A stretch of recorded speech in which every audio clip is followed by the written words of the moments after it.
Hey everybody, Michael here with another video in my series where I answer questions, so let's get to the questions.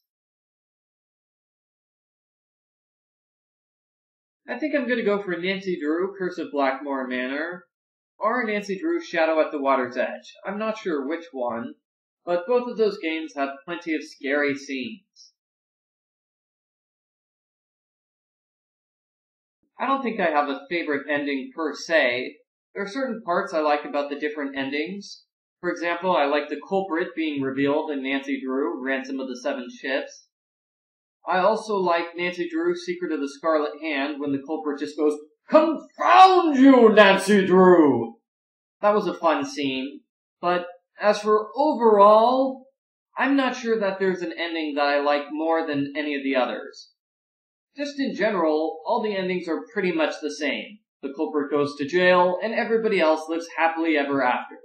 That's the same basic ending for all the games in the series.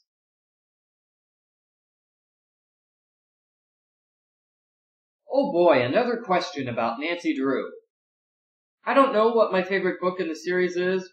I haven't read the entire series. I haven't read most of the series. I really haven't read the series in general. You know, I've read books here and there, but there are like 5,000 different Nancy Drew books, and I'm not going to bother to read every single one of them. So, I don't know what my favorite book is. I've probably only read about 8, and I can probably only remember about 2. So sorry if I disappointed anybody, but I don't know what my favorite book in the Nancy Drew series is. I don't have a lot of free time, but it seems that way because I'm very organized.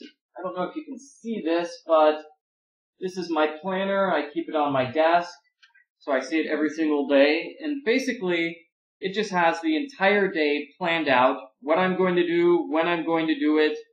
And that's how I manage to organize my time well enough so that I can do video walkthroughs. It's not that I have a lot of free time, it's just that I really organize the time that I do have.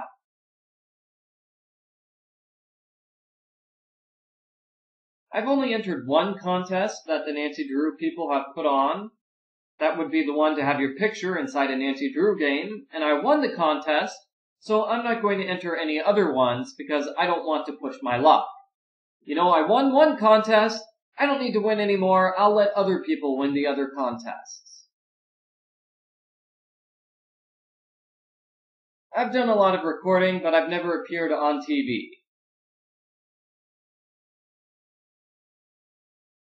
I read one Hardy Boys book once, and I really liked it because it was really corny.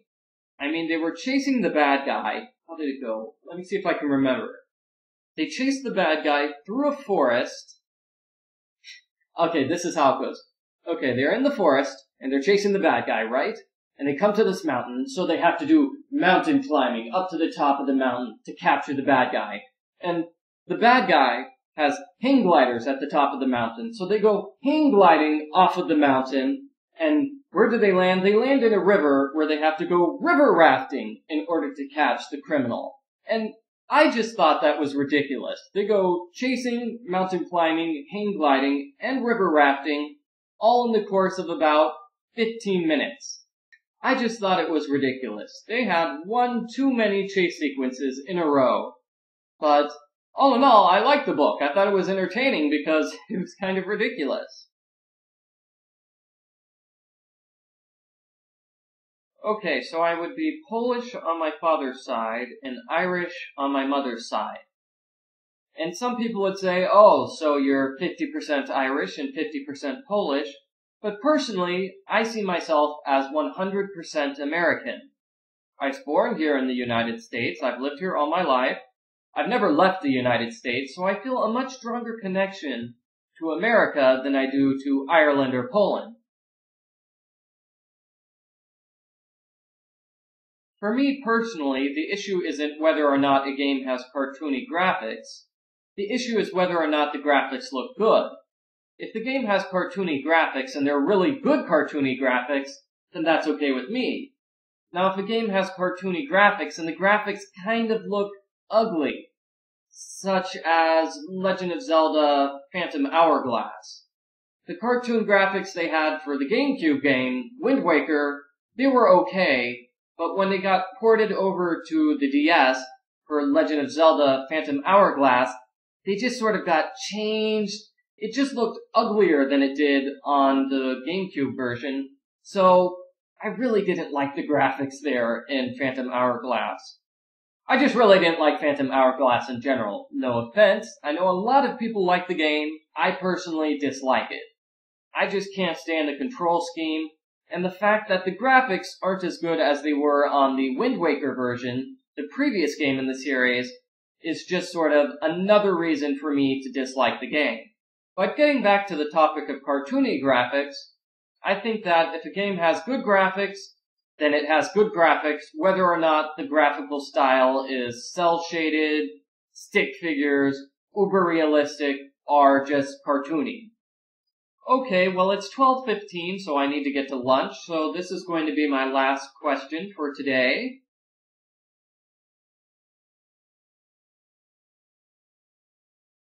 I haven't had any problems with my roommates when it comes to me making videos like this, mostly because I haven't had a roommate when I've been doing videos for YouTube.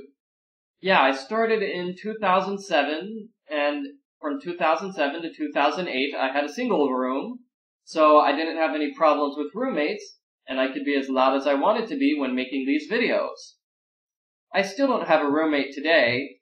I try to be considerate of the people who are living next door, so I'm not really loud at, say, 11 o'clock at night, but in general, I don't have any issues with people telling me, Michael, you need to be quiet, or Michael, stop doing your recording, I'm trying to study. Generally, I don't have problems with roommates because I don't have roommates to have problems with. Okay, so that's it. Thank you very much for watching. I'll be back with video number 5 or 6 sometime soon. I think it's video number 6. If you count the tutorial I made on how I do video recordings, that's video number 5. And I'm going to go get lunch. See you guys later.